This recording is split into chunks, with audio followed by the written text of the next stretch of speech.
Do I sound okay? Yeah. Do I sound okay? Yeah, I think sound fine. All right. All right. At some point, my children will be down here. Yeah, my wife's about to get home from going out with her friends, so. Oh, look at you! Have the house to yourself. I know. I try to take a nap, but I really couldn't fall asleep. The cats were being so loud.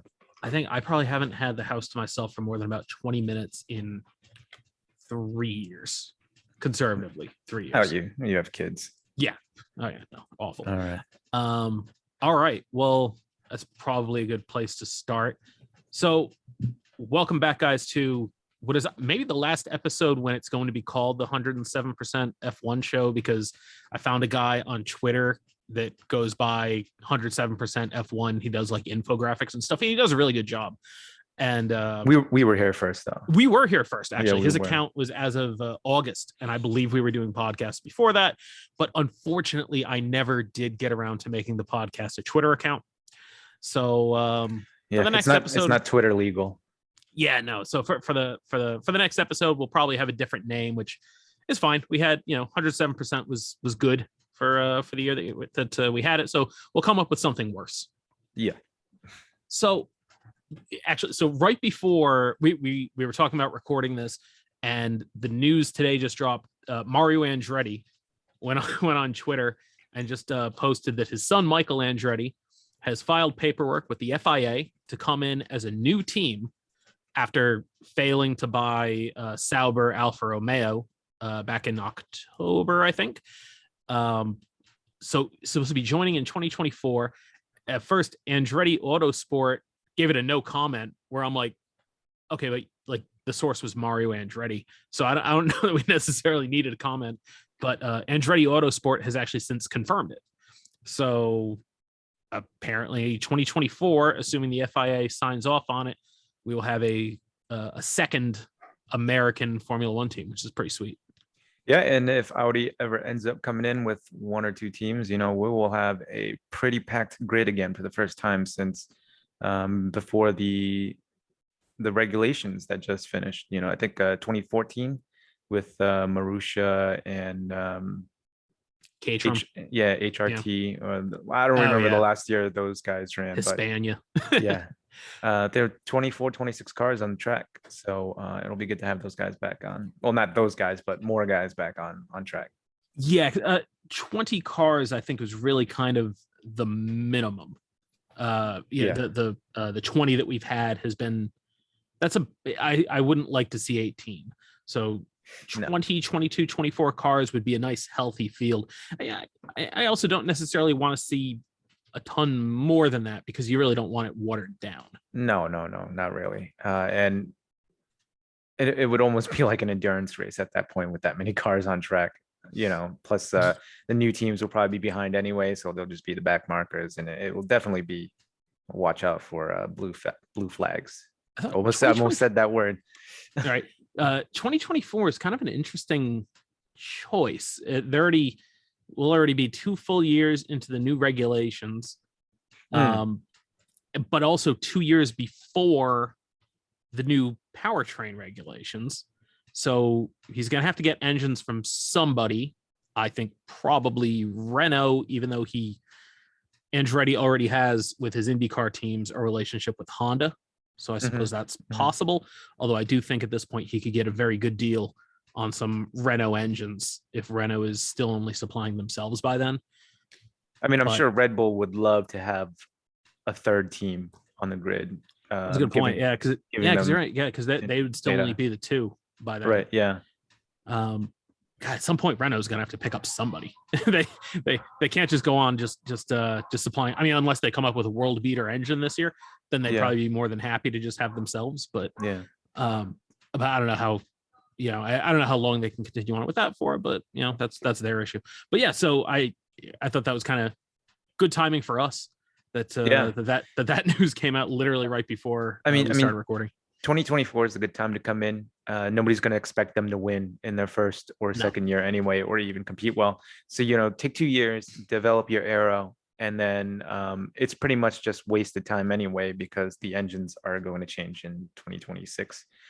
So you have 2 years under your belt working on that aero, and then once the new engine regs come in, then everybody's starting pretty much fresh, and you've got some experience under your belt. So it's a good decision. I suppose they do also have 2 years to look at the new aero package that we're that we're going to be talking about with the new launch cars in just a couple That's minutes true. here. That's true too. Because well, I don't want to get too far into that, but obviously, if you're listening to this, you've seen all the 2022 cars so far. They're all very different, and in 2024, they probably won't be quite so different. So I guess in that way, it probably is a good time for Andretti can watch, see what works, and then they'll be able to come in 2024 with a car that's kind of has is kind of on the backs of the 2022 and 2023 cars, where if the Ferrari doesn't work or the Aston Martin doesn't work, well, they could just cross off those aero concepts and go to the ones that do. So yeah. I'm Michael Andretti, really smart guy. I'm sure that he has a very good reason for doing it in 2024 instead of holding all the way off until 2026 or trying to come in next year. So I have faith. I think he'll make it work. Yeah, I'm excited about this. I hope the team comes to fruition and adds another pair of cars on track. And if they get if they come in and the drivers are like a Colton Herta and a Pato O'Ward, that would work. I think so. I know Award's a McLaren driver, but I'm sure they'd be happy to get him onto the grid. Yeah, I mean, I think Zach Brown is pretty high on Pato O'Ward anyway. As are we all. Yeah, and if you can get one of your guys on track in an F1 car for a year or two, I'm sure they're not going to say no to that. So yeah.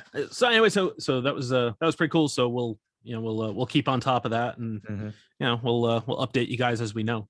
So I think probably since maybe a week or two after Abu Dhabi, I'd been we've been talking about wanting to do another show to kind of recap, because when we did the our reaction show after Abu Dhabi, we didn't really necessarily know everything that had happened at the end of the race. There was, as we saw it. So I guess what I wanted to know from you, do you feel any differently now, given everything that we've learned about what was going on with Jonathan Wheatley and Toto and everybody communicating with Michael Masi and what Michael Masi did? Do you feel any differently about Abu Dhabi now than you did then? I mean, I guess I do and I don't. I know I'm not sure if it was Masi that came out and said it himself, but I guess there has been talks in the paddock and in the off season that he was visibly, I don't know if I want to say frustrated, but kind of anxiety ridden with all the team principals calling him up on the radio while he was trying to make that decision during that red flag, the final red flag. So, I kind of, it's really tough because I'm glad that they did something about it, but I'm not sure if I'm 100% happy with them just firing him from the position, because I don't believe it was 100% his fault. As I stated when we did the initial review, I don't know. It's just so very confusing. It's just kind of weird that they fired him, which pretty much said, yeah, he made a mistake, but then obviously you can't take the championship away from Max. So then really you're admitting that you're wrong, but you're not really changing anything about the result. So I'm kind of, confused, I guess you could say, as right now.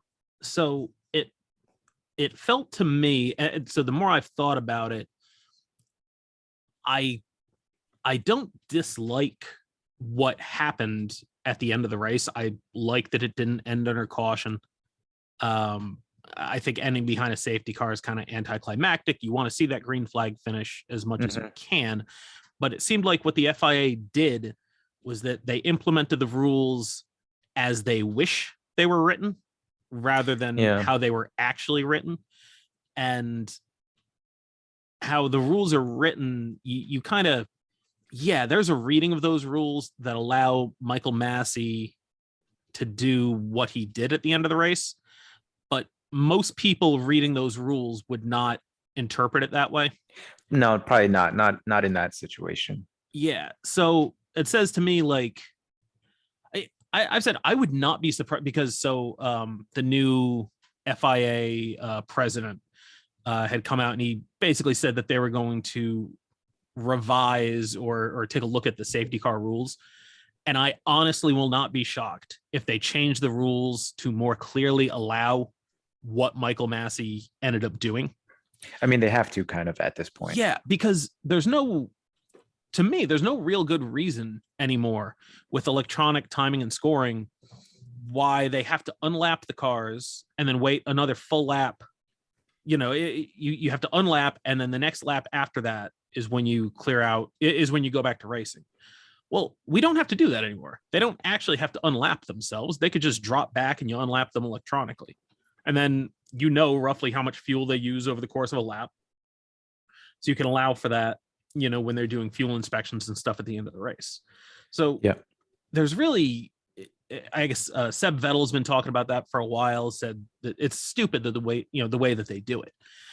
And ultimately the argument that I guess this is the problem that I have with it is that ultimately I think that the argument that people have, oh, well, only some cars unlapped instead of all the cars unlapping. I don't care. Like I don't care that all the cars didn't unlap. However, the rules are the rules. And all of the cars should probably have unlapped. It's just, it doesn't matter. Like people said, well, if Sainz could have taken a shot at Max. Bruh, Sainz was not going to go after Max. It wasn't going to happen. No. He was quick. He was probably on tire. I think he was also on new tires at the end of the race, but I think so. It's just, it wouldn't have happened. Yeah. And with the fuel thing, cars finish 1 or 2 laps behind all the time. The back markers finish. They can figure it out. Yeah. So it's not out of the realm of possibility that they could just let the cars pull over and run 1 less lap in the race. So that's kind of crazy. Yeah, that they have to actually make the lap. I mean, look at a Major League Baseball. With the intentional walk, you no longer have to throw the pitches. You could just send the man to first base. Yeah, right. Yeah, and so F1 can't do that. We can't just drop the cars to the back and unlap them. So I guess people the thing about it to me with the actual end of the race with Max being on fresh tires and Lewis being on old tires, I have no issue with that because when the safety car came out, Mercedes could have pit because at that point it was unclear whether or not you were going to go back to racing or not. There was I think 5 laps left. Mm-hmm. So maybe 4 caution laps, which is, given where Latifi's car was, relatively small amount of damage, pretty close to an escape road. It was reasonable to assume, as Red Bull did, that you would get a lap of racing. Yeah, and that was a risk that Red Bull took too. They weren't completely sure that there was going to be any racing. No, at the end of the race. It's one of those times where being in second place, by the gap that they were, was advantageous. Yeah, it just benefits you. If Lewis was far enough up the road to get a free pit stop, he would have stopped. So, anybody saying, well, Mercedes didn't think that the race was going to go back to racing. Well, that's just not true. They simply could not bring him into the pits because Red Bull was just going to do the opposite. Yeah. And, so if Mercedes pits, Red Bull stays out. And then if the caution, if the safety car stays out for the rest of the race, well, now you've just thrown away the championship by coming in for a set of tires that you didn't even need. That's, right. It wasn't going to happen. It's just, so to that point, it was a racing deal. The fact that Max got the new tires and Lewis didn't. But then all the stuff happened. Should they have gone back racing? I think that they should have, but not according to the rules. So on that, I think there needs to be, I know with pits, not pit stops, safety cars, yellow flags, red flags, there's always a chance of randomness happening, but um, at the end of the race like that, I think everybody needs, especially with what was on the line, everybody needs to be playing on an equal field, Mhm. and having the race director pretty much pull that out of his ass Right. made it really unequal to all the teams. So I Yeah. can see why why he got fired. I don't know if I want to call him the scapegoat, because he A did little make, bit of a scapegoat. Oh, yeah, I mean, he was the primary person that messed up, yeah, but and it wasn't the first time either. no, and like there was enough stuff just in that race, Yeah. with Lewis, going off track and then straight lining it and pulling like a 2-second advantage, Hmm. and them not even investigating it. Like that's bad too. you know, Yeah. he didn't exactly cover himself in glory through the whole race or the whole season. So like I feel bad anytime anybody loses their job. Although I'm sure he's still employed by the FIA in some Yeah, capacity. I He's just not think they race said, director. I think they said they were going to offer him a position Yeah, so somewhere. I'm sure he's not actually necessarily losing his job so much as he lost that job. Yeah. But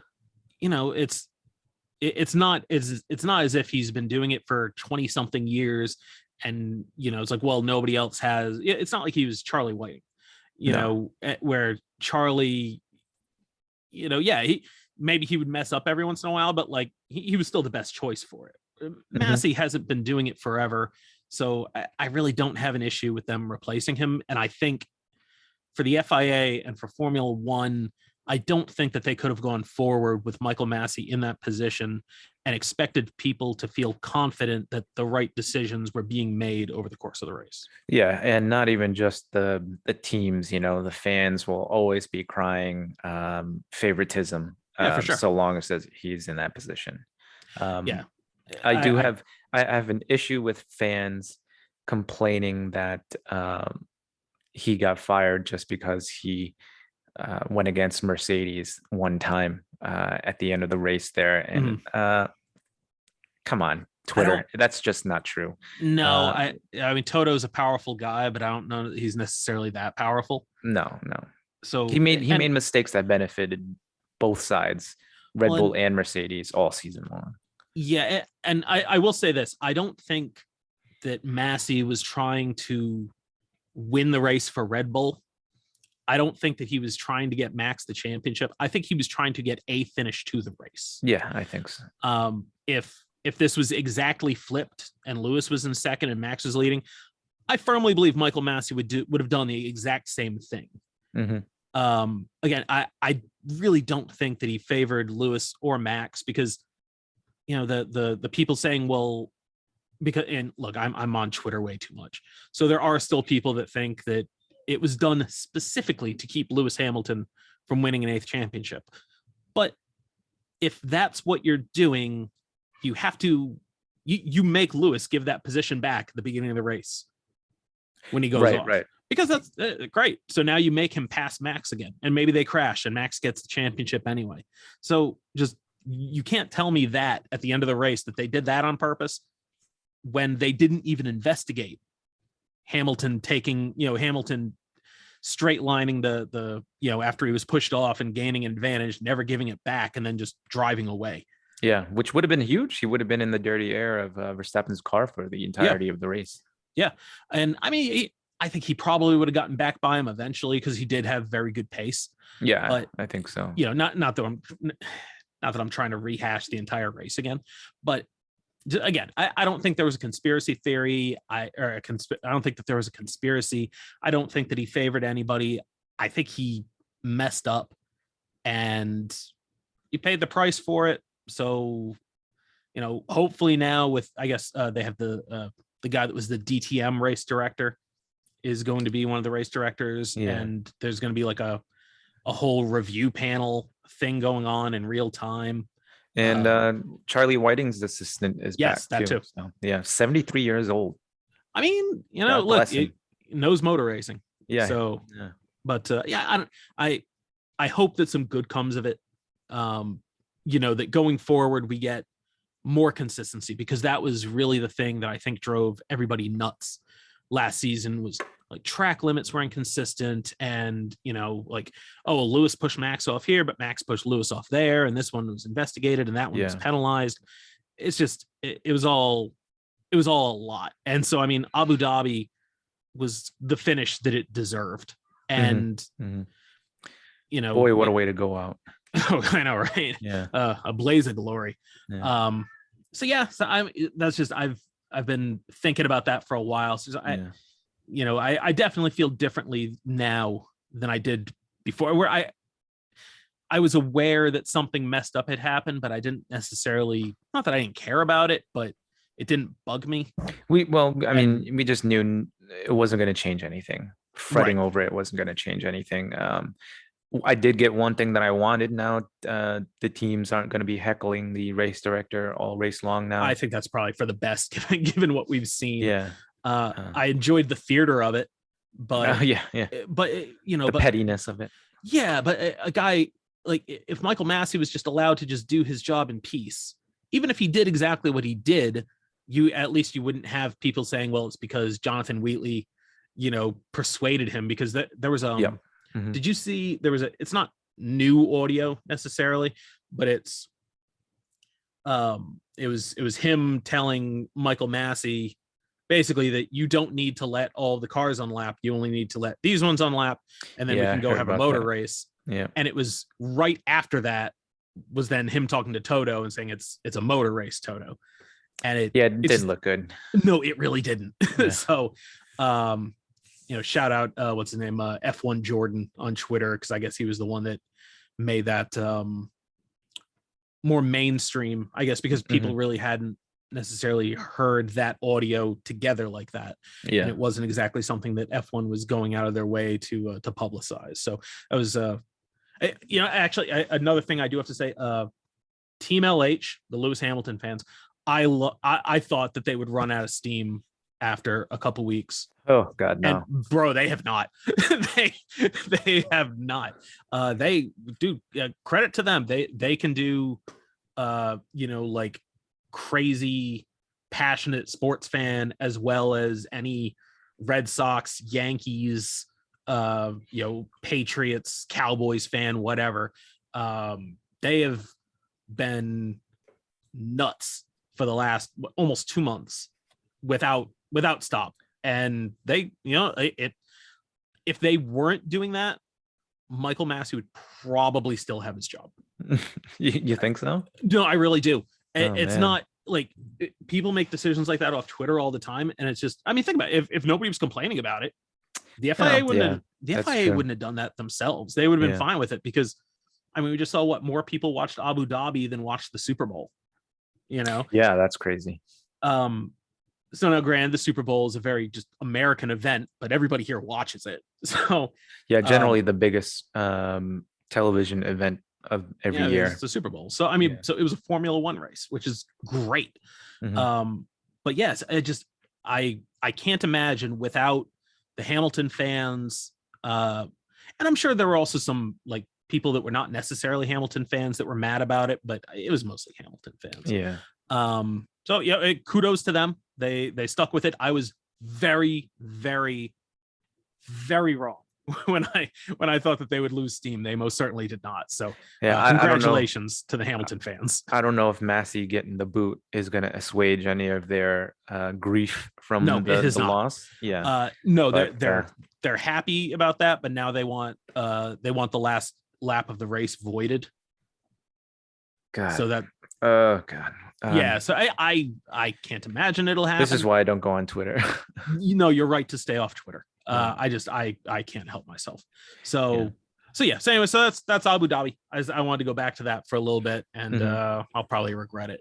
Yeah. But so the other thing from the last week or week and a half or so, 2 weeks or so, last 2 weeks, 2022 car launches. And yes, incomplete so far, but we're gonna give you our thoughts on the ones that have released. Yeah, and so let me see. Let me get a screen share going here. Shall we just go through from the beginning? Yeah, if you want to give me the order. And, it's Haas, actually, it should be the Haas first. Yeah, Haas, and then Red Bull. Yeah, the Red Bull. Nobody gives a shit about the Red Bull. Of course, a lot of these or a few of these are just renders. They're not actual You know what though? It was pretty. cars. So let me get us out of here. All right, so the Haas was the first one to drop, and when it came out, I thought, do you have my do you have the screen share on your end? I do. Okay, cool. I really thought that it was just the concept car, and it really wasn't though. It wasn't like super duper different, but they did do some cool things. Let me see if I can this one. Yeah, why not? The side pods. And they look chunky. yeah, I mean really flaring out at the top and then slimming right down.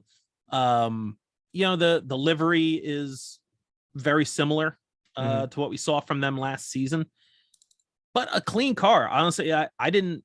I mean, aside from the fact that it's just a straight up Russian flag, I didn't have an issue with the livery last year, and I don't have an issue with it this year. It's clean. It's the only white car on the grid, so I mean that's kind of cool.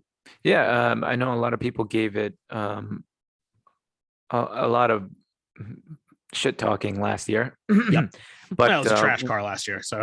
Oh, I meant that just delivery. But when Oh, when yeah. I got on track, under the lights of at Bahrain, it looked really, really good. It was like sparkling. The colors popped. I really liked the way the car looked last year, especially in the night races under the lights. And yeah, I think it's pretty much the same thing. I think they toned down the stripes on the sides a little bit this year, but I still think it's a rather good looking livery anyway. The shape of the car is a little bit odd. Yeah, especially in the air inlets, I thought was interesting. Yeah. Although, but not like super out of line with what everybody else did. No. A little bit wider than most of the other cars, but yeah. I think it's also, as far as ones that we've seen, I mean, I think Red Bull is going to be the only one that we've seen that just straight up was just a livery. I think Haas probably gave us about 50%, 50% real car, 50%. This is probably a fairly early version of their car, but I don't hate it. It's not a bad looking car. No, it looks nice even from the front. Yeah, it's a sharp car. Yeah, sharp looking car. I hope Haas runs better this year than they have. So I hope so too. I'd like to see Mick show what he has. Obviously, couldn't do anything in that car last year. A couple of bright spots defending against Verstappen at Hungary, but yeah, there was just nothing he could really do to showcase his talents in that car. No, it really wasn't. So if we, I know. Oh God, what am I agreeing to? So We're new with this, guys. Yeah, sorry. I was just trying to find just a decent picture of the RB18 and. All right, let's just do this.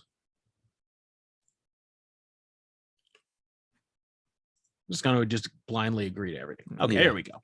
So that's just the FIA show car. Yeah. And it's a very similar. I mean, look, it's. I think we all pretty much knew what we were getting from Red Bull in terms of livery. It looked good before. I didn't think that there was a reason to change a lot, and sure enough, they didn't. No, I think this looks almost like their F2 car from last year.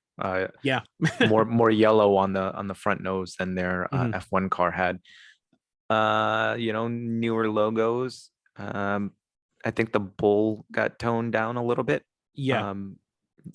At the back, and just sponsor changes, but it's pretty much the same thing. No more Honda tags on the car, huh? Not true. Right here. Oh, one little one. HRC. Yeah. So, and that's also obviously on the Alpha Tauri, because Red Bull has decided they're not actually coming in as a powertrain constructor until 2026. Okay. So it will still be Honda, but now they're a customer Honda team. So instead of being a works team where Honda just supplied them the engines, now Red Bull is actually buying the engines from Honda. That's pretty much how that works. Okay. Yeah. But the engines are still going to be built and developed by Honda in Japan, which is kind of cool. Yeah. Also, you can see Red Bull, excuse me, their new title sponsor, Oracle, who just paid them $500 million over the next 5 years. And since this picture came out, they also just picked up a crypto sponsor, Bybit. And Bybit is a further, another 150 million over 3 years. And if you're familiar with the F1 budget cap for this year, it is 140 million. Mm-hmm. And Red Bull has just gotten 150 million from Oracle and Bybit. So that's Red Bull's entire season bought and paid for by those two sponsors. Yeah, I have an updated livery. Bybit is on the front wing and on the rear wing. So yeah. So they're paying money to get that done. Should we give these liveries like a rating out of 5 or? Yeah. You know what? What do you? Okay. Let's go back to the Haas. What do you give the Haas? We'll go back to the Haas. I'll give the Haas a 6.5, 7 out of 10. 6.5. I think 6.5 out of 10. Yeah, I'm gonna give the Haas 5 out of 10. Yeah, and it's not that I don't like it. It's just that I think it's kind of average. Yeah, it's there's not a lot to it. Yeah, but I do not dislike it. So same. It's fine. Yeah. So let's see. Come on, get this friggin' thing out of here. All right, then the Red Bull. What do you think of the Red Bull livery? I'll give Red Bull 7 out of 10. It is good livery. They're not going to change it. They have brand recognition. So, but it is still the same exact livery from past 8 years now. So it pretty much is. Yeah, it loses some points. Yeah, I'd probably give that about a 6.5. And I'm like, I know it's going to be Red Bull. It's a good looking car. It's not bad. But I guess next was probably AlphaTauri, right? Aston Martin. Was Aston Martin next? I thought. Yeah, Aston Martin was. Okay, well. Yeah. Yeah. The AMR 22. Look at that. Sleek looking car. That is pretty. Yeah. And we've seen what it looks like on track too, because they've got some photos from Silverstone when they did their run. Yeah, and so the features I think that have stuck out on this car, the side pods are long and they don't taper. They really just turn in and end right there at the wishbone. And there we go. Compared to the Haas, kind of cool. But I think the feature that's really stuck out to people is this really high wing. I think a lot of the cars had really high wings compared to what we've seen. They are, but even compared to everybody else, Aston Martin high. Yes, compared to the car that dropped after it, the McLaren is much lower. Although I did think it was interesting. If you look at a front view, let's see if there's a front view of the Aston Martin's wing. It's funny. It actually has, because they are, the Silverstone team, they're Jordan. If you look at the shape of the wing in the front, has a little bit of Jordan 191 to it. Kind of high in the center and comes down on the ends. It's kind of neat. Yeah, it does kind of. But God, that's a good looking car. that is so pretty. It is. I love I guess it's the lemon or lime green. I can't really tell. It depends on what photo you're looking at. The stripes really it almost looks yellow here, but it's definitely a lime green. Yeah, I got confused for a second there. I really like that yellow. Yeah, there's not a lot to dislike about the design of this car. I mean, that's I think I don't know that F1 necessarily was trying to make pretty race cars, but looking at the 2022 cars and then looking at the next to a picture of a 2021 car, the 2021 cars, I mean, it was like, they're purposeful, but God, they didn't look like this. These cars are good looking. Yeah. So it's got these long. I mean, look at the way the Haas tapers compared to the side pods on the Aston Martin. really, considering that the rules were written to not necessarily to not allow creativity, but they were written because it's like, no, this is exactly what we want. It is impressive the number of different results that we've seen from the teams. It is, yeah. Of all the real cars that we've seen anyway, Yes. I don't think any two of them look really similar. No. Yeah, there's one or two features that you can pick up from every car that you're not going to see on any other car. Yeah. Which is really, really going to be interesting Yeah. at Yeah. testing to see who's going to be fast and who's not, and what works and what doesn't.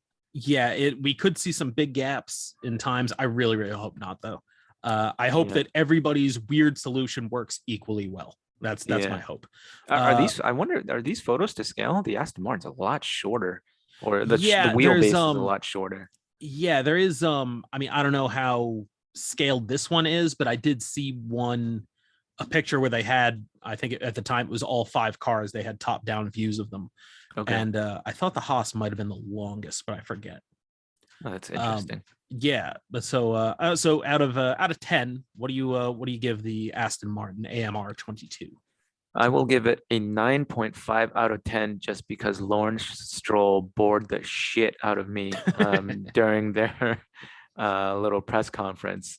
Literally reading off the teleprompter every single word, answering to I think it was Natalie Pinkham that was doing the interview. Yeah. So Aston Martin, you lose a half point for that, but otherwise it's a very pretty car. Yeah, I'm gonna give that one a 9 out of 10. Mm-hmm. There's not really much that I would change about it. The high wing, I think from the wrong angle looks a little bit wonky, but I mean, I understand it given that, that there's Venturi tunnels under the car now, you have to get air under there. Yeah. So the high wing makes sense. But that's probably my only minor criticism of the car. The livery itself is gorgeous, and the car itself is really nice looking. Yeah, I really like that it doesn't. Bless you. Sorry.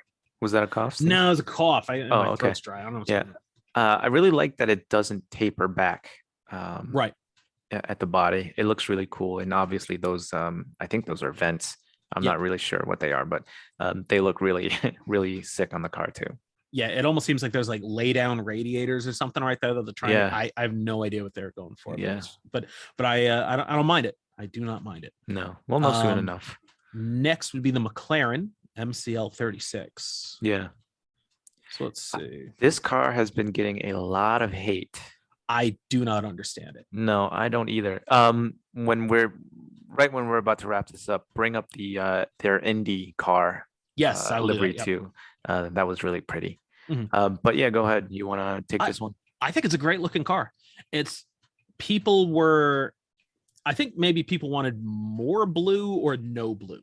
Yeah, I think a lot of people were expecting the Gulf throwback livery for some reason. I mean, I like this better than the Gulf livery last year. Yeah, they're not sponsored by Gulf. Why would they go back to that? No, they are. They got Gulf. Boom. Oh, do they? Are they? Yeah. Oh yeah. No, it's not a major sponsor. No, and yeah. I mean, obviously, it's McLaren, so they're going to be majority papaya. Mm-hmm. I like how much blue is on the car. There's renders out there that people did where they changed all of the blue to like a charcoal gray or just the black. I don't like it as much. I don't know. So this, with all of the cars that have been launched so far, this is the one that is my cell phone wallpaper. Okay. Is the MCL 36. I think it's super sharp. I think the car itself is great looking. The design of the floor, the wing, I think is really aggressive. Love the blue on the rear wing. Yeah, I don't get why. Like it's been maybe aside from the Red Bull, just because I think people were mad about the show car launch. Mm-hmm. It's maybe the one that I've seen the most negative about is the McLaren, which is baffling to me because I think it looks cool. I do too. I I heard some people saying that it looks like a custom livery or one of the My Team liveries from F1 Yeah, I've heard that. Yeah. 2021. Um, I don't though. I think this looks really, really sharp. Uh, and if golf was their main sponsor or their primary sponsor, I don't know Right. what the official term is. I can understand them going back and using that livery, but they're not. They're just I don't know how minor they are, but they're one of the smaller sponsors. So Yeah. they wouldn't want to upset. It looks like Velo is their biggest sponsor here. Mhm. Um, there's politics to this stuff Right. behind the scenes. So, and I think it just looks really, really nice. The lines look nice. The car looks nice. I don't know how exact this car is to what they'll be running on test day, but Right. it looks really good so far. So there you go. There's your Indy cars. Yeah, there was one of them that looked like had tiger stripes or something like that. Oh, interesting.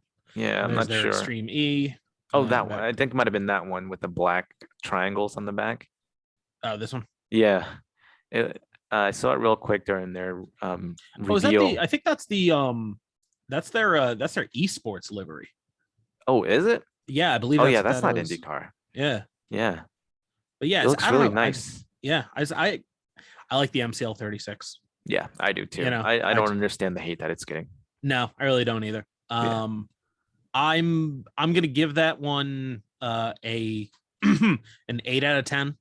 Oh, I was literally just about to say 8 out of 10. Yeah, So I understand it is not as pretty as the Aston Martin. I mhm. get that, but I like orange race cars. I'm always going to grade orange race cars higher. It's just how it is. So yeah, I think it's a smart livery. It looks good. The car itself, I think, is good looking, if maybe unexciting, in terms of like the body shape and whatnot. I think it's Mhm. one of the more conventional ones. So yeah, I'll go 8 out of 10 on the MCL Yeah, 36. and again, we're not sure if these are final products either. So Right. Yeah. we're just Yeah. going by what we're seeing at the moment. Right. Um, ATO3, I think, is next. ATO3, yes. ATO3. Let's open this guy up. That's a sharp livery. I like that. It is. I think that shade of blue and that shade of white work really well because it's not like a white. It's kind of weird. A weird it's white. it's like a gray white and a gray Yeah. blue. It's Yeah, right. but they do work well together, the colors. Yep. I love the Alpha Tauri on the front wings too. That looks Yep. pretty cool. And yeah, I don't know what else to say. It's really not too dissimilar from what they've been running the last year or two, but it looks really good on this body. Oh God, what do I have to? And I like the front wing end plates with the orange on there. I don't know what that sponsor is, but Flexbox. yeah, I'm unclear. I'll be honest. and I love the Italian colors on the inside of their front wing end plates as well. And it's easy to forget that that's an Italian team, but it is the team that used to be Minardi. Yeah, Scuderia AlphaTauri. Is that the official name? Scuderia AlphaTauri still? I don't know or if they are still, or if they're just AlphaTauri now. oh, I'm all right. unsure. But yeah, I like that little detail of the Italian flag on the wingtips there. Yeah, that always looks sharp. Yeah. Back into renders, but good looking car. The side pods are interestingly shaped. Looks like you got it kind of bumps out along the AlphaTauri, and underneath is kind of in, and kind of interestingly lumpy around. Yeah. There's layers. It's got a lot going on. Yeah. The ATO3. Good looking car. I hope it's competitive. I'm going probably about a 6 out of 10, 6.5 out of 10. Yeah, I'd probably say 7 out of 10. I think they've been kind of getting a little bit further and further away from their Red Bull sister team. I think every year they're using less and less parts from Red Bull. So I'd like to see AlphaTauri. I mean, I know they're never gonna leave the family, but I'd like to see them kind of head out on their own a little bit more. And seems like they've been finding a little bit of success since they've started that journey. Yeah, they for a while they were taking the maximum stuff from Red Bull, but like last season, they could have taken the entire Red Bull front end with no penalty, the 2020 front end, Yeah. and they didn't. They stuck with their own, which I appreciate. Yeah, kudos to them. And they Um, they had some pretty decent results, or at least Gasly did yeah, last year. Sonoda, So last Abu Dhabi, Sonoda had a great race. he did. He had some really good peaks during the season. He did. Is the Ferrari next, or was there one before the Ferrari? Williams. Williams, that's the Yeah. one I was forgetting. The FW44. Yeah. Now this car I'm a little bit torn on just because depending on what angle you're looking at it, it looks It's weird. Yeah, it looks really good or really, really boring. See from that angle, it looks kind of boring. Yeah, it's interesting. Yeah. And But I don't think that the dark shots were doing them any favors. There we go. There's your guy. There's Albin. oh, Alex. Let me see. I'll be happy to see him on the grid again next year. Find a better, some better shots of maybe that. What was interesting was what Williams did was they did a render livery reveal and then immediately did the shakedown test with the real car. Mm-hmm. And I thought that was interesting. And they had a reason for it. I forget what it was, but in terms of side pods, and maybe the narrowness at the end of the car, I think Williams has won so far. It seems to narrow down to basically nothing at the back of the car. Looks like it. The car itself is, I think, attractive. I was surprised because you and I talked about this one, and neither of us were like wowed by the paint scheme.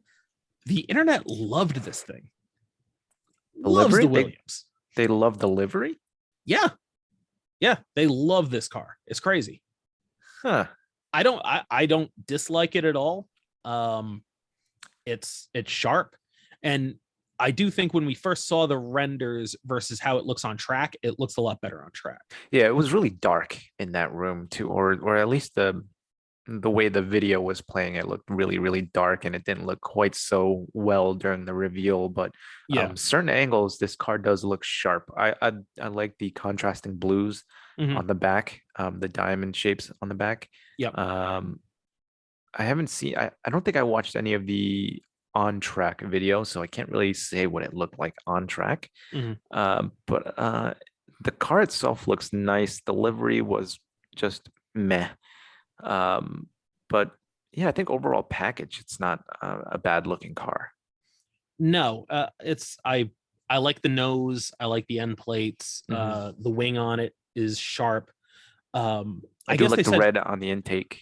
Yeah, and so I guess they are using, it's something that Alpine was doing, which is the center line cooling. And so I don't know if it's just that all the radiators or whatever are up top, and that's why the side pods or lack thereof are so thin, and why they're able to get so narrow at the back of the car is because the cooling is along the center line. Yeah. They didn't end up taking the Mercedes transmission, did they? Yes. Oh, they did. Okay. Yep. Okay. That might have been last year. Did they take it? They didn't take it for this year? No. I mean, last year, I think they had it. Oh, okay. Yeah. So, because they did the opposite of what Sauber is doing, which is taking less Ferrari stuff.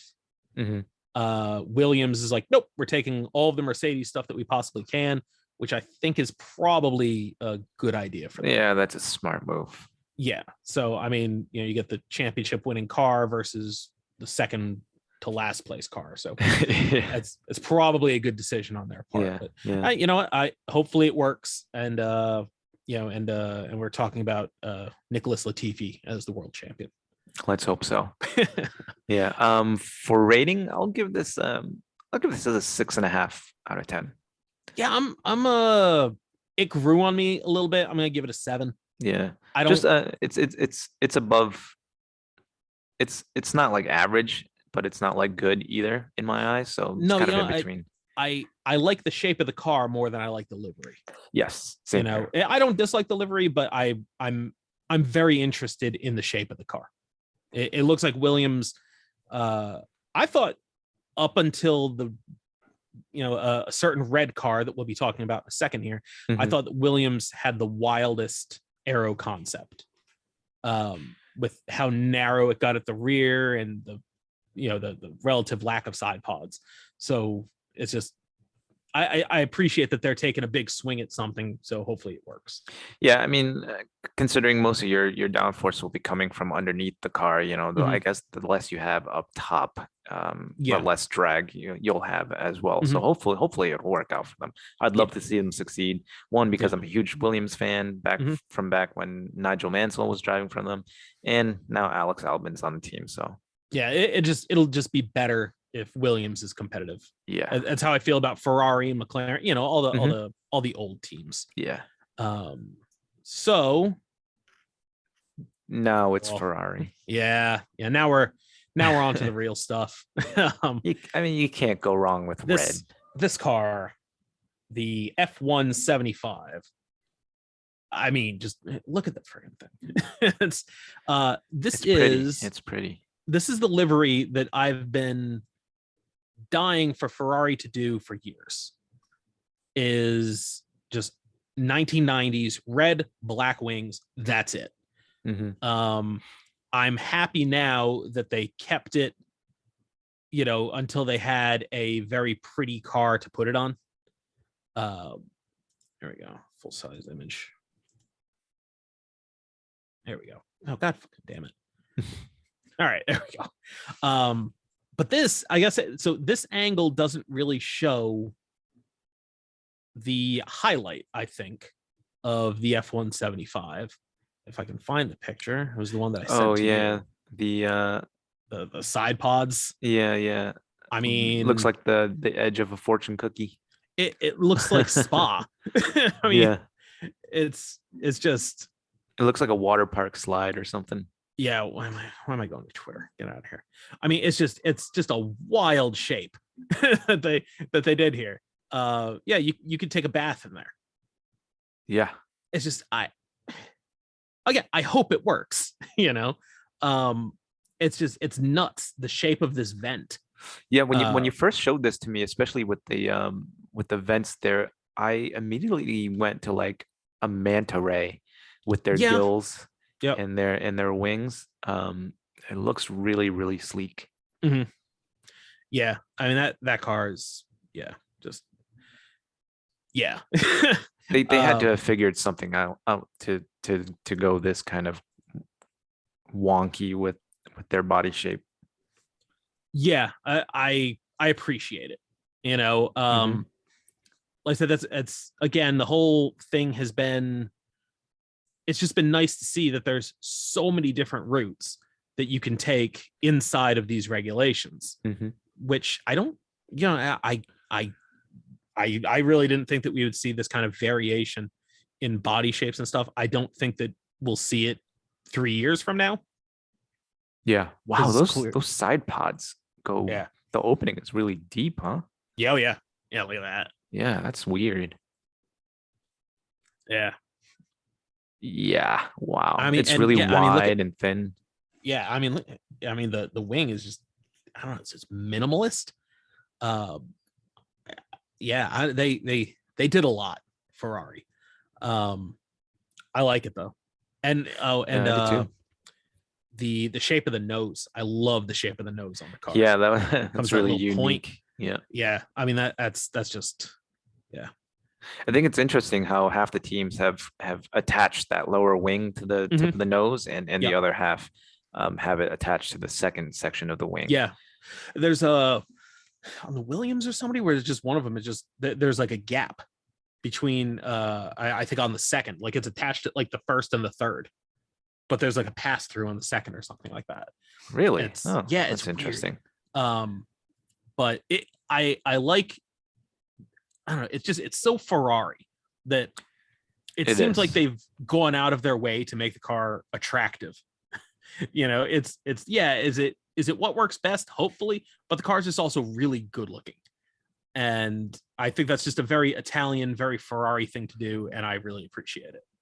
Yeah, I was hoping to see a little bit of white on the car, Mhm. circa like 2006, 2007, Yep. 2008-ish. Mhm. But I really like that they just went red and black Mhm. front wing, black rear wing. It looks really good, really sleek. Obviously, like we mentioned, the side pods look crazy. Yep. Um, yeah, it's a really good looking car. Yeah, hopefully it is more successful than the cars that the livery pays tribute to. Um, Yes. I'm going to I give this Ferrari 10 out of 10. That's one of the best looking race cars I have ever seen. Yeah, I will go 10 as well. I think this is probably my favorite looking car out of the Yeah, entire bunch that have released so far. yeah, Both which is good to livery and see. body shape. Yeah. Yeah, it's the I mean, and as simple a livery as you can get too. It's just red and black, Yeah. and But you but still have to get the shade of red, correct? yeah, They've and had a couple different shades. yeah, I like what they settled on. It's not orangey, but it's also not maroon. It's red. Yeah, and it's not super Uh, bright either. I do think because it looks like it's at least like a semi gloss. I do wish it was a full gloss red, but I'm not gonna argue with it. Yeah. I mean, I'm Uh, sure we'll see. I don't think we've had any on track photos or anything like that, right? of Or have they released? The Ferrari had a shakedown. Yeah. Oh, did they? Yeah, I don't have it. It looks the way that it looked. Oh, okay. So Yeah. yeah, no, it looks good. Yeah. Yeah. Okay. Um, So yeah, there you have it. And last, or the last one that's been released. yeah, the last one that we have for now. I love that Uh, front wing. yeah, it's very sharp. Yeah. The Mercedes W13. Hmm. That Uh, shade of blue is very pretty. oh, here we go. Look at that side by side with the Yeah, Ferrari. Mercedes has always had a long wheelbase or Yeah, longer wheelbase. I'm not surprised that they're going to the maximum on Mhm. that because that does. Although even the maximum this year is shorter than the maximum last year. Which is good. Should Yeah. induce some more wheel to wheel racing through the corners. Mhm. And yeah, I mean it suits them to have the car as long as they can because that's what they know. Yep. Um, do they have a? Yeah, here we go. Look at this. The floor of this car. It looks like Looks. they microwaved it too long. Yeah, I was about Left to it. say, it looks like it got into an accident or it got ran Yeah, over or something. and I am sure there is a very good reason for it It's because that's Mercedes. Yeah, they know yeah. what I they're mean doing. and I mean like there's so many little curves and wiggles and and everything is just so. I'm like, I think somebody on Twitter said, imagine how many simulations they had to do to figure out that this profile is what they wanted. Yeah, Uh, I guess that's how you get around the getting rid of all the barge boards and stuff like that, yeah, and just winglets on yeah, the side. yeah. I mean, really, and the whole leading edge of the floor up there is really Yeah, interestingly shaped. A lot of cool stuff going on with the Mercedes, which I think we all probably expected. yeah. I wish they had on this one the top down view. Let me see if I can find that. Because I wanted to show the side pods. Here we go. So my thought on the side pods, the one that it looks, what the hell, man? I really should just downloaded pictures of the cars, but I wasn't prepared for this. Oddly enough, the one it reminds me most of is the Haas. Because Yeah, it it just kind of is does. bulged out at the front and then it sort of narrows up. It also, Yeah, though, it's not, I don't think it's nearly as wide as the Haas. There's really not much to these side pods. yeah. Um, I mean, I think this picture is a little stretched, so it probably looks a little bit thinner than. yeah, But yeah. But again, a longer car because that's what they do. yeah, I'm sure it will work. That's really all I know about it. It'll work fine. yeah. Not a Um, bad looking car. no, not a bad looking car at all. Not my favorite Mercedes livery of all time. No, I really wish Um, they would have gone with something a little bit different. This is pretty much the same livery. I mean, other than the black version of it for the last 2 years that they've had, but this is pretty yeah, much the same livery they had in 2020, I think. there we go. There's the actual shakedown car because that is a little bit different Yeah. than the render. Also I, see George Russell changed his helmet color. Did you see that? to what? Changed it to black. Oh, because his helmet has always traditionally been red, and yeah. I guess he changed it out of respect to Michael Schumacher. Didn't want to have the predominantly red Ah, helmet and the silver Mercedes, which I'm like, all right, well, that's kind of cool. yeah, yeah, that is kind of cool. But yeah, see, there's the render. I like the little touches of red with the Ineos portions of the Yes, sponsorship. yeah, That looks it, really cool. that is they do a good job making that, because really red shouldn't work with silver, teal, and black, but they mix it in just enough and in the right Yeah. places that it doesn't like stand out. There we go. There's a Yeah. good shot. Oh, that looks pretty actually. Yeah, Oh, in the daylight. I think the more I've looked at it, it has grown on me a bit. Hmm. And I like all the I like this sort of front area of the floor, the kind of wiggles back there and all that stuff. It's just it's an interesting looking car, and I'm sure it'll be very fast. Yeah, it's Mercedes. They know what they're doing. They do, yeah. They're pretty decent at this, you know. Yeah. Um, yeah, What do I'll you rate it? give it about an 8. Yeah, 8.5. Eight, Yeah. 8.5, 8.25. An 8.25 out of 10. Just because it's cool, it's doing a lot. It's not pretty in the way that the Aston Martin or the Ferrari are. What did I give the McLaren? I give the McLaren an 8. Oh, I you don't know, I remember. no, I'm going 7.75. It's got to be less than the McLaren because I like the McLaren better. Okay. So, yeah, 7.75. Yeah, I think I'll give this a 7.5. Mm-hmm. Um, just because I was hoping they do something a little bit different with their livery. But I Mm-hmm. mean, it's all the same sponsorships that they've Yeah, had there's for the only last so few many years. ways that you can combine black, silver, teal, and red. Yeah. You know. But I do like the this shade of teal. It's very pretty. I love the Yep. front wing. Mm-hmm. The car overall looks good. The liveries, meh. But yes, I'd say seven, 7.5, 7.5. Yeah. Yeah, that's fair. Okay. So the only cars that we have left would be the Alpine and the Alfa Romeo, but we have actually seen the Alfa Romeo Yeah. on the track. Hmm. It was In it's a the C42. special test livery. Yeah, let me just see if I can. Is it still screen sharing? Yes. Okay, I thought I accidentally just clicked the stop sharing button. There we go. Not that we'll be able to get much from these pictures of the C42. Yeah, but yeah, we'll see a little bit of the delivery. Yeah, I so there you actually go. like it. It reminds me of like This, the Red digital Bull. cam, Oh yeah, yeah, yeah. digital cam on soldiers' uniforms and stuff like Mm-hmm. that. I'm sure Yeah, that's it's what they did it for, so that other teams couldn't see every little yeah, make it hard spot. to pick up the lines. It looks like they Yeah, got a bit going on with the floor down here too. yeah, Yeah, I don't know. So we'll see them end of next week, I think. And I think Alpine is supposed to be the 21st, I want to say. Oh, I thought Alpine was supposed to be like the end of the month, like the Oh, last maybe day. maybe I have them backwards. Maybe the Yeah, Sauber's first and then it's Alpine. yeah. I could There be was wrong. I sent you that fake Alpine leak from today. Um, Yeah, with the pink yeah, well, I or mean, the there's going to be pink on the car because of BWT, but yeah. I guess it'll be. I did see. It did look more Uh, purple and pink, but it was a blurry photo. yeah, well, that somebody posted what was photoshopped to make that picture. It was a picture of one of the old Renaults. Went back when Oh, they were yellow and black. So, so yeah, let me go. I think that's pretty much everything. So, I mean, I think we basically agree it's the Ferrari and the Aston Martin are the standouts just in terms of looking at them.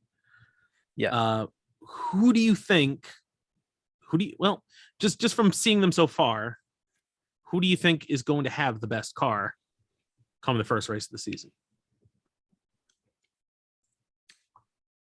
You made a point with the Williams with how skinny it was, Mm-hmm. and I'm hoping that they are the fastest, or at least at near the top of the time charts.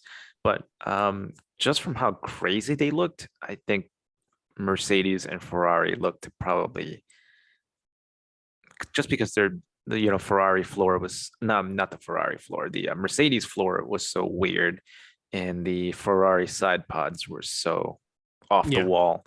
Um, they must have caught on to something in their research and development that made them go with such crazy lines on their cars. So I'm gonna go with the crazy looking cars here. That's a solid strategy. I really can't argue with that one. Yeah. Um, I like the Williams a lot. I think that the kind of the slim, the Coke bottle area at the back has, not that it's always translated to winning, but that has traditionally been something that the slimmer you can get it at the back, the better off you are. Mhm.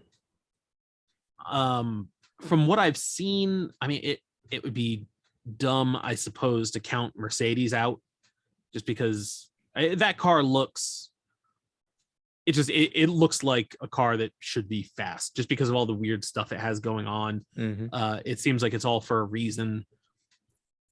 I Did you see the clip of the Red Bull shakedown? I did not. I mean, it's literally just like you get it going through one turn. Um, it looks very low. Even in terms of all these cars, it's not much to look at, but I don't know, for some reason it looks lower than everything else that I've seen. So I mean, the Red Bull, I can't imagine Adrian Newey with all this stuff with ground effect and whatnot. I feel like he's going to build a killer. I don't have much to base it on, but I think Red Bull at the moment Yeah. is yeah. I don't know, all new regulations and stuff. I can't count out Adrian Newey. I think Red Bull's going to show up, and it's not that I think they're going to like straight up murder everybody, but I think that car is going to be just a handful.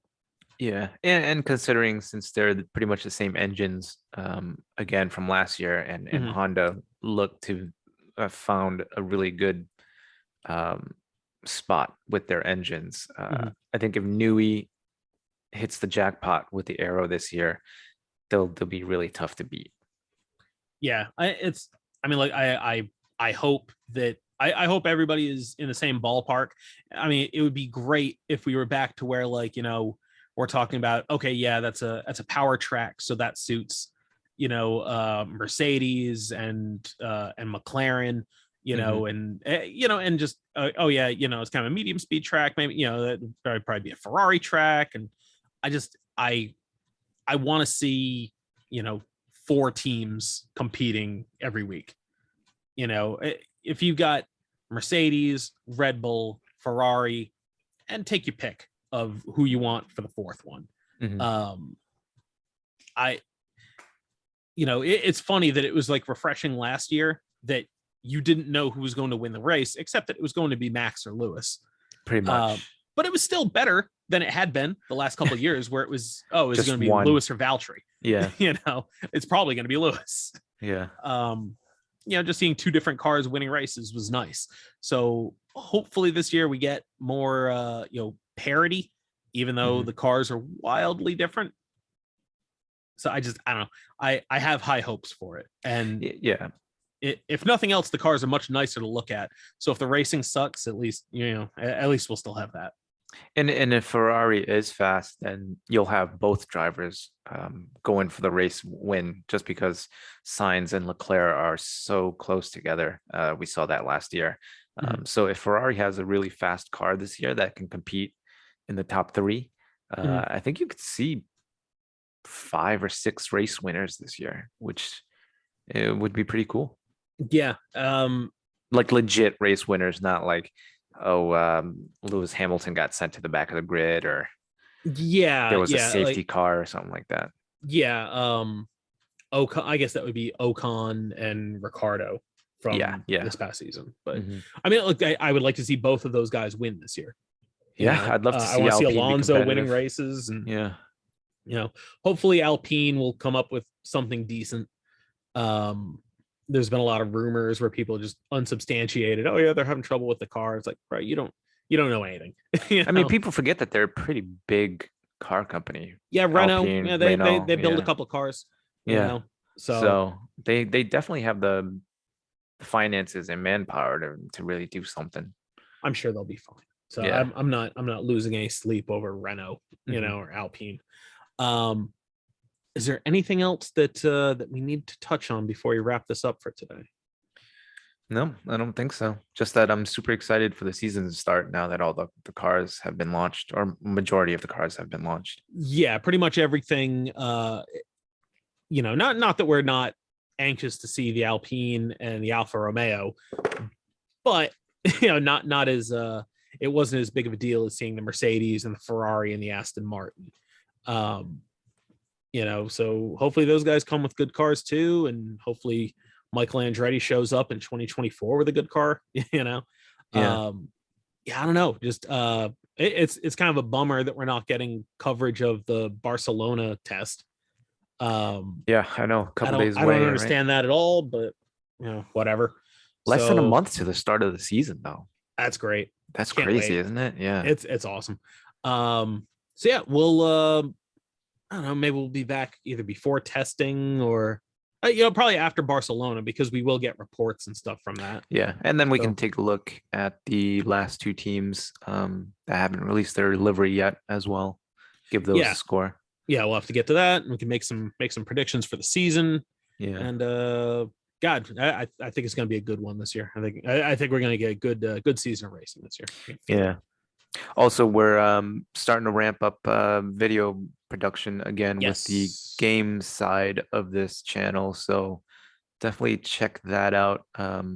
There's only been one video recently from the both of us. But yeah, definitely Yeah, show your we've gotten support. lazy. I mean, that is kind of, because it is the off season, It which you would is. think that would make us produce more content, but quite the opposite. No, Because I yeah, got addicted to another game. well, yeah, you're over there playing War Thunder. Yeah. You've been playing War Thunder. I've been painting Warhammer 40K stuff. Okay. But once the F1 season starts back up, get back into it. Yeah. um, What's your next topic? What's the next car? okay, so if you guys are watching this, you might have seen I did my video on the Audi 90 GTO.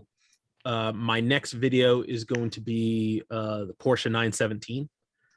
It's kind of the goat, in terms of prototype sports car racing.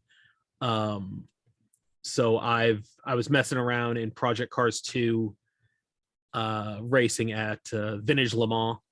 So no chicanes on the Super on the long Mulsanne straight. straight. Yeah. Yeah, you end up if you don't get the draft, you go like 198 miles an hour. If you do get the draft, you go 230. So Wow. yeah, so it's important to get onto somebody's bumper. I haven't decided yet if I'm going to drive the 917L, which is the long tail car, or the K, which is the short tail car. The short tail car is the one that won Le Mans, even though the L is the car that was designed for Le Mans. So the L is faster in the game, so I'll probably end up driving the long tail car. Can't go wrong with speed. Yeah. Fun fact, since you guys are Formula One fans, if you're listening to this, the 917 won Le Mans in 70 and 71. In 71, it was actually a Martini. It wasn't a Porsche factory team. It was the Martini Racing 917K, driven by one Dr. Helmut Marko, who won the 24 Hours of Le Mans overall in 1971. Oh, wow. See? Interesting fact. See, so so if you think Dr. Marko doesn't know auto racing, he was a fairly serious. I mean, again, the man won the 24 Hours of Le Mans overall. So, Yeah. With some help, other drivers and whatnot, and some Good cars notch under dropping your out. belt. Yeah. Oh yeah, no, Yeah. like winning Le Mans is no joke. Yeah. And oh man, and was it NASCAR is starting again?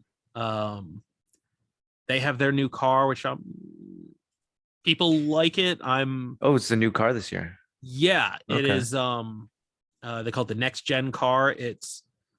In construction, it's supposed to be more like a GT3 car, which is interesting. Okay. So NASCAR until recently had a V8. They were carbureted, which they recently got rid of carburetors. They were a 4-speed H-pattern gearbox. They're now a 5-speed sequential transaxle. So the transmission's at the back of the car.